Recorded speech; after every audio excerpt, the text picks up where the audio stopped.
కళంటే బతుకునిచ్చేది అనుకో, బతుకు నేర్పేది కూడా. ఏమ్మా అయిందా? అయ్యిందయ్యా. రే మేకప్ వేసుకుంది కానీ లేరా? నిన్నేరా? ఈ నాటకం నేను ఆడలేను. నాటకం ఆడాలంటే భయంగా ఉంటుందా? భయమా? తాతయ్యతో భాగవతం రాశాడు అనుకున్నాను, బతుకుని రాశాడు. ఈ దశావతారాలు నేను ఇప్పుడు అడవిలో ఆడాను. అప్పుడు వాళ్ళు ఎందుకంత ఆనందపడ్డారు నాకు అర్థం కాలేదు. దేవుడంటే సాయం. ఒక చిన్న చేప సాయం చేస్తే దేవుడు అన్నారు, ఒక పంది సాయం చేస్తే వరాహమూర్తి అన్నారు, మహావిష్ణు అవతారం అన్నారు. తాత రాసిన దేవుడి గురించి కాదు, సాయం గురించి. ఒక ఆడపిల్ల సాయం చేస్తుంటే వద్దు, మనకెందుకు, వదిలేమన్నాను.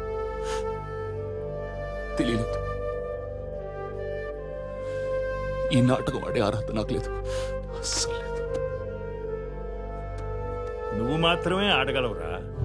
అందరూ ఈ నాటకాన్ని వదిలేసి ఎవరిదారిని వాడు పోదా ఉంటే నువ్వే ఇక్కడి దాకా తీసుకొచ్చావు. మనలో ఒక్కడికి అన్యాయం జరిగితే మేమంతా భయపడిపోయాం. నువ్వు ఒక్కడివే ముందుకెళ్ళావు. ఒక రాక్షసుణ్ణి వెతుక్కుంటూ వెళ్ళి నీకై నువ్వు దేవుణ్ణి తెలుసుకున్నావురా. అదే జగద్గురు తత్వం.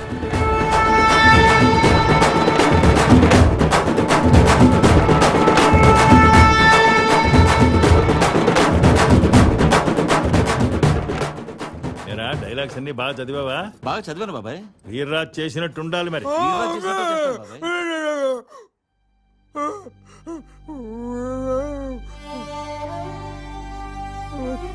నువ్వు చేయలేవు బాబాయ్. బాబాయ్ చేయలేవురా.